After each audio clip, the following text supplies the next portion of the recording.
Fellows, thanks for joining us this afternoon for our fourth installment of the PAF Pep Talks. We've got an exciting conversation today. We usually don't like to take a lot of time. I know it's a busy time of day for everyone, but let me welcome Lee Rubin, who is our guest speaker today, a leadership expert for many years. His talk usually centers around vision, motivation, and accountability. Lee is also a leading author. Just finished another book entitled Win. I do have copies of that book for you all. If you would like that, you can reach out to me after the program. But without further ado, Lee Rubin. Thanks, Andre. Gentlemen, good afternoon or good morning, depending on where you are. Really excited about being here. Talking about leadership today, and we don't have a lot of time, so I'm going to kind of jump right into this.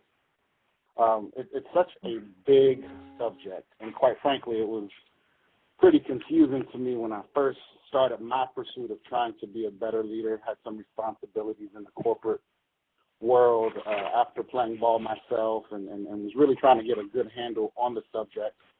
And it seemed like the more that I read and the more that I was exposed to and the more people that I talked to, the more confused I got.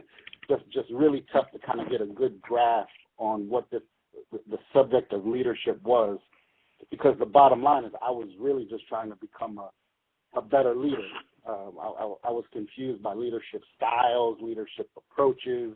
People were telling me to read Leadership by Abraham Lincoln, Leadership by Martin Luther King, Leadership by Jesus. Like it was overwhelming. So my job as a speaker is to try to simplify these ideas and these concepts so that two things can happen. Number one, I really want to make sure that the concepts are understood. That's number one. But number two, and probably more importantly, I want to make sure that action can be taken. Number one, grasp the ideas, get it, and number two, be able to take some action once we're done. So that's my plan today. In about 20 minutes or so, to really, number one, again, help provide a very clear picture of this huge subject, and number two, suggest some next steps for those of you who want to move forward as leaders or understanding this idea. So what I want to do is discuss three essential questions for leaders. Three things that, if we could boil leadership down, things that might make some sense. So three essential questions every leader should be able to answer. So let's go ahead and dig right in. You cannot talk about leadership without talking about teams. Leaders don't exist in a vacuum. They exist as a part of a team. So I want to make something really clear. If you're taking some notes, I would really suggest writing this idea down. Next slide. Teams exist because there's a challenge or an opportunity that's too big for one person to handle alone. Teams exist. The reason teams exist is because there's an opportunity or challenge that's too big for one person to handle alone. Now, as former ball players, we get this. It may seem pretty obvious, but the fact is, in my experience, both in corporate, in my own business, and as a speaker, this idea is forgotten, especially by leaders. Leaders don't exist without teams. In fact, let me say it a different way. Leaders exist for the team. It's not about them. It's not about the individual. The reason the leaders exist is because teams exist. And going back to the slide there, teams don't exist unless there's a challenge or an opportunity too big for one person to handle alone. So that's something critical. Again, leaders exist for the team, and teams exist because there's something that they can't handle by themselves. If it's something you can handle by yourself, there'd be no need for a team. All right, does that make sense? Cool. So yep. with all this confusion, with all this stuff going on, my question was simply, what is leadership? I don't need to know about techniques and styles and ideas until I really have a clear understanding. What is leadership? And here's the way I want to approach this. And help me out. Number one, singers sing, dancers dance. What do leaders do? Leaders lead. Singers sing, dancers dance, leaders lead. So I'm a big definition guy, so I wanted to understand, what does it mean? What does that verb mean? What does it mean to lead? So I went to Webster's, found the definition, the first definition that they had, and here's how Webster defines the verb to lead. A, to guide on a way, especially by going in advance. B, to direct on a course or in a direction. Or C, to serve as a channel for, as in a pipe leads water to the house. To guide, to direct, or to serve as a channel. Gentlemen, anything jump out at you? Anything about those three ideas that kind of jump out at you? Let me give you some help. I underlined some words in the next slide. To guide, to direct, or to serve as a channel. It hit me like a ton of bricks when I was looking at this definition and studying it.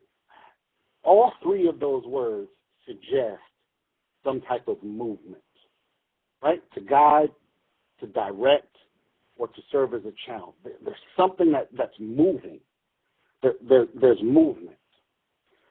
So to lead suggests or connotes that there has to be some level of movement. Leadership is not just about having a position. Leadership is not just about having a title. Leadership is not just about having a role. Leadership has to do with movement. Let me state it this way. If there is no movement, you are not leading. If there is no movement, you are not leading. Real leaders lead. There's some movement. If there is no movement, you're not leading. So my working definition of a leader is a person, an individual who moves the team.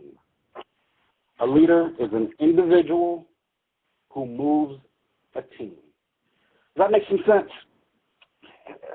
Just looking at this definition, if there is no movement, you're really not leading.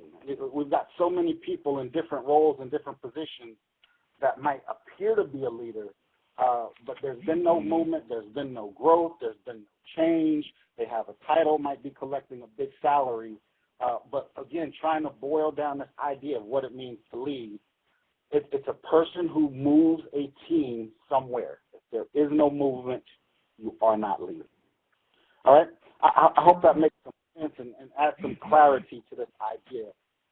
But it really helped me understand it. Again, it's not about a title. It's not about being elected into something, being picked, chosen. It's about moving. And as we know, you don't have to be in a position to be a leader. You can have influence and help move the team, whether positively or negatively. A leader is a person who moves the group, who moves the team. So I want to, with that definition, I want to dig into those three essential questions that I mentioned. So if leadership demands movement, then the first question has to be, where are we going? Where are we going? If I were to ask you guys, or to say to you guys, hey fellas, why don't you come take a ride with me? Come take a ride with me. My guess is the first question is, dude, where are we going? Where are we going? I'm not coming aboard. I'm not jumping in the car. I'm not helping pay for gas. I'm not spending my time if I don't know where we're going. So if movement is required, the first question has to be, as a leader, where are we going? So to get buy-in, to maintain focus, and to help generate that movement, that question has to be properly answered. Where are we going? It not only has to be properly answered, but it needs to be clearly articulated. It can't be, hey, we're just going somewhere, or we're just going to get better, or we're going to improve. No, if you want the buy-in, if you want the commitment, if you want people to make sacrifice, you have to be able to clearly answer and articulate to those who are part of the team, where are we going? Where are we going? In the future, what is our desired destination? Where exactly, team, are we going? In business, We call this picture of where we're going. We call this picture of what the desired destination is, a vision. A vision. You've heard it before. Leaders need to have vision. They have a responsibility not just to notice where we are now, but to have in their mind a picture of where it is we're taking the team in the future, and to need to be able to clearly articulate that to the team members, again, in order to get their buy-in, support, and sacrifice. Must have clear vision, the ability to state what that picture looks like in the future. That vision is what's going to help you build and secure the team and help them to be able to move. I told you I want to give you some tools, some resources beyond this short call to help you. There's a book I want to recommend, The Principles and Power of Vision by a gentleman named Dr. Miles Monroe. The Principles and Power of Vision by Dr. Miles Monroe. Now, Dr. Miles Monroe was also a pastor, so there's some religious undertones to the book, but the concepts in that book are extremely valuable to help identify, to help articulate, to help cast a vision. So the principles and power of vision. Again, before I move on, the first question we're supposed to answer is, where are we going? So that's the first question. The second question is, if movement is necessary in terms of leadership and moving the team, and we know where we want to go, there are things that often prevent us from moving to exactly where it is we want to go. So the next question is, what are we holding on to? We've got a team. We know where we want to go. The vision is clear. It's set. It's established. We've got the buy-in. The next question is, what are we holding on to? Guys, if you could mute your phones, that would be great. We're getting background here. So again, first question is, where are we going? Second question is, what are we holding on to? So to help bring this point along, I want to share a quick story with you. There's a young girl, about 4 or 5 years old, with her mom, and her mom is cooking a roast. And she's observing her mom cook the roast, and her mom wants her to see, wants her to learn. But as she's cooking the roast, she cuts the roast in half, puts the roast in 2 pans, and puts both pans in the oven. And so the little inquisitive young lady says, Mommy, why did you cut the roast in half and put it in 2 pans and put them in the oven? Her mom's response, as I'm sure you can guess, is, I don't know. That's how my mom taught us to do it. So fortunately, Grandma lived in the house with them, and so she got a chance to go ask Grandma. She said, Grandma, Mommy cut the roast in half, put them in 2 pans, and put both pans in the oven. Why do you do that? Why, Grandma? Grandma answered, as I'm sure you can guess, I'm not sure, baby. That's how my mother taught me to do it. Fortunately, Great-Grandma was still alive, so the young girl called Great-Grandma and said, Great-Grandma, can I ask you a question? Mommy and Grandma couldn't answer it for me. She said, why do you cut the roast in half, put them in 2 pans, and put them both in the oven? And Great-Grandma says, are those dummies still doing it that way? The only reason I did it that way is because I didn't have a pan big enough for the roast. In other words, there was no good reason why they were continuing to do it that way. Neither one of them, Grandma nor Mom, had ever asked the question, why are we doing it this way? Is this the best way to get this done? Is this the quickest way to get us to where we're trying to go? And so the point of that whole story, the point of that whole idea is, what are we holding on to? What traditions, what ideas, what habits are we still engaged in that's keeping us stuck in the way we've always done it? Because you've heard it before. If you want to do something you've never done, you're gonna have to do something differently. Or if you want to get somewhere you've never been, you're gonna have to do some things you've never done. So I want to challenge you. I want to empower you to be the 4-year-old young lady and ask that question over and over again. Why are we doing it this way? Is this the best way to get it done? And most importantly, is this the best way to get us to where it is we're trying to go? Make sense? Again, I'm a big reader. I think that's the way to go, and I wanted to set up a framework for you, but also recommend some other materials that I think will be helpful to you. I want to recommend another book, one you've probably heard of. I hope you've read it. If not, I would suggest reading it. If you have read it, I would suggest, now that we've had this little conversation, going back and just and breathing through it again. The book is Who Moved My Cheese? Who Moved My Cheese? Who Moved My Cheese by Spencer Johnson. Great book about how things change around us, and we've got to make the adjustments to compensate for it or to get to where it is we're trying to go. First question, where are we going? Second question is what's keeping us back? What are we holding on to that's keeping us stuck where we are? The last question, and I think you'll appreciate this as former athletes, is what's on the scoreboard? What's on the scoreboard? This is kind of an interesting concept. It's one that I've been working on and kind of dealing with some of the business leaders that I work with and coach. And the best way for me to kind of go through this is to show you a very cool list. A number of surveys have been done about the top 10 fears of Americans. The top 10 fears of Americans. And I'm going to start from the bottom, kind of do this like David Letterman. I'm going to start from the bottom and work my way up. Top 10 fears of Americans. Number one is water, as in swimming or drowning. People definitely afraid of water. 9, storms, tornadoes, hurricanes, that sort of thing. 8, public transportation. There's some people who can't get on planes. I had a teammate, one of our toughest linebackers, who was definitely afraid of flying. It was not Andre Collins, so no, don't assume it was them. Crowds, just being around too many people. Tunnels and bridges, number 6. Spiders, number 5. Arachnophobia, height. That's one of my fears. I don't fool with heights unless I know I've got some real support around me. Confined spaces, claustrophobia. Number 2, snakes. Look at number 1, the number 1 fear of Americans. More than dying, more than falling, more than drowning, is public speaking. Public speaking. People are deathly afraid of public speaking. Now, here's the deal.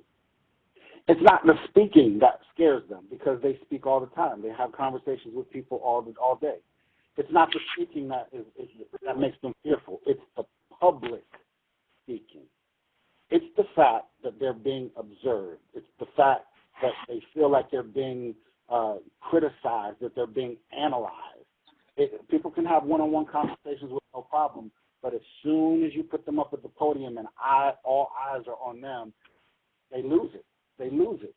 People are deathly afraid of public speaking. Here's the deal. Here's the principle. Here's the concept. We behave differently when we're being watched. We behave differently when someone is keeping score. We behave differently when all eyes are on us. Now, what does that have to do with what's on the scoreboard? Gentlemen, you guys all play ball at a very high level. There was always a scoreboard. There was always a scoreboard where we are. I picked the basketball scoreboard, so I didn't have to pick which team scoreboard I was going to have to use for today's slide. But the scoreboard is there and has all this information. It's become so complicated of all the information that's on it. But here's the deal. I think the most important thing about the scoreboard is not the information that's on it. It's the fact that everyone at any time sees at that moment who's winning and who's losing. At any given point in time, the players can see who's winning and losing, the coaches can see who's winning and losing, the fans, the mascot can see who's winning and losing. Everybody knows who's winning and who's losing. And as former athletes, I think sometimes we take that for granted, that people could tell right then and there publicly if we were winning or if we were losing. That's critical, and I think sometimes we overlook that idea because, once again, people behave differently when they're being viewed. People behave differently when all eyes are on them. Peter Drucker, a leadership guru, said, what gets measured gets managed. What gets measured gets managed. I would like to add to kind of support this idea that what gets publicized gets addressed. What gets publicized gets addressed. If you know that the score is being kept and it's being made public, it definitely changes how you behave.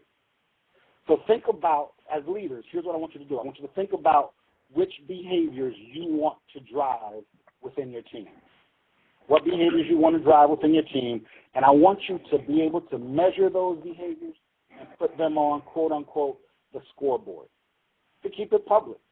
To keep it public. If attendance is something that you think will drive behavior, make attendance public. If sales calls is behavior that you want to drive, keep the sales calls public.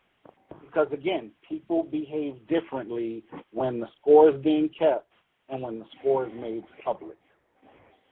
Bottom line, gentlemen, it's all about accountability and driving the desired behaviors that's going to get your team to your desired destination. Get your team to your ultimate goal. Hope that made some sense. I'm done with sharing the three questions. Number one, where are we going? Number two, what are we holding on to or what's holding us back? And number three, what's on the scoreboard? Kind of run out of time in terms of my prepared points, but wanted to open it up for some questions if you have them. So unmute your phones. Would love to take any questions that you have.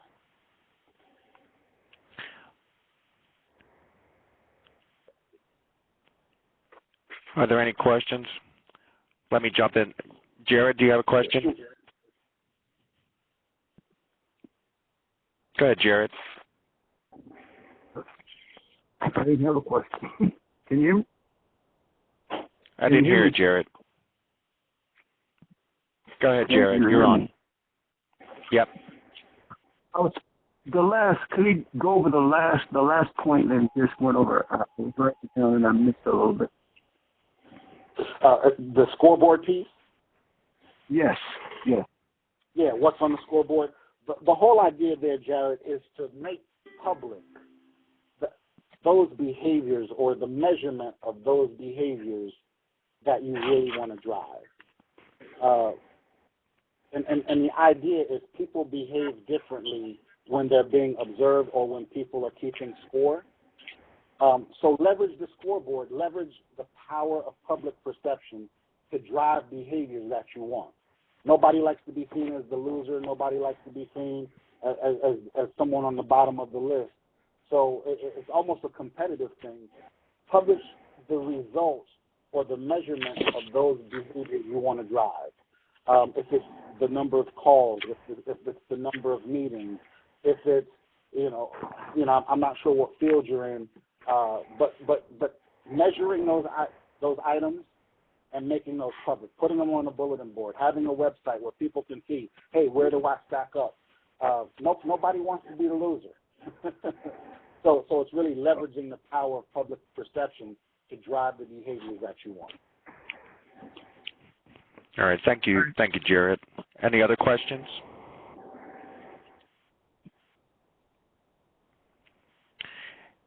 If not, well, I got to kind of follow up on what you just said. Follow question. Shoot. Go ahead. You're on. Are you asking in terms of?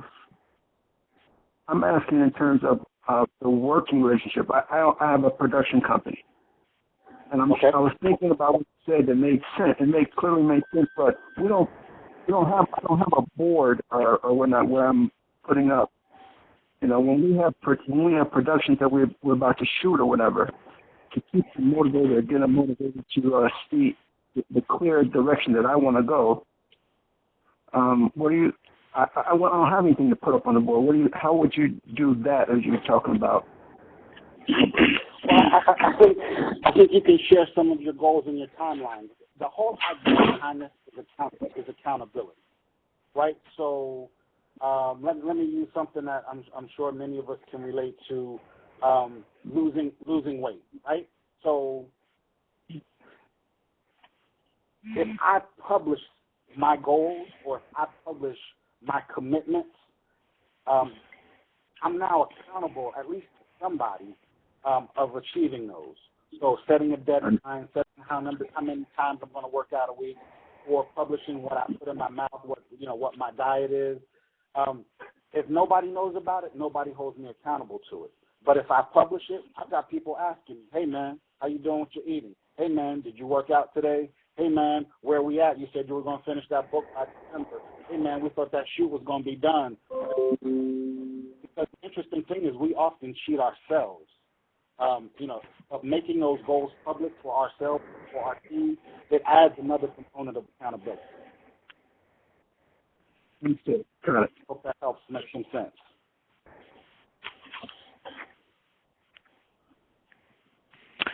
Are there any other questions? Yes, I have a question. Go ahead. You're on. What's that? You're on. I have a question. You're on. First of all, yes, thank you, Mr. Rubin, for coming and sharing with us today. You mentioned 2 books. That first book was The Principle and Power of Vision by Dr. Miles Monroe, right? That's correct. Okay, what was that second book? I didn't quite catch that one. The second book, Yes, sir. Who Moved My Cheese by Spencer Johnson. Who Moved My Cheese? Correct. Okay. Spencer Johnson. You'll find that at any bookstore. You can order it online. It was a New York Times bestseller. You won't have any trouble finding that one. Okay, thank you, sir. Thank you. Well, thank you, everyone, for hanging in there. Are there any other questions? If not, then the goal is to always try and keep this short so that we never tire of it. Let's give Lee Rubin a round of applause. He did a fantastic job. Just some key points here. Leadership is movement. It is not stagnant. And to always think about what's holding us back and to have some accountability in what we're doing. Lee, thank you for your time. Thank you, everyone, for joining the call, and look out for next month's call. Thank you. Thank you. Thank you, Lee. Thank you, guys. Andre.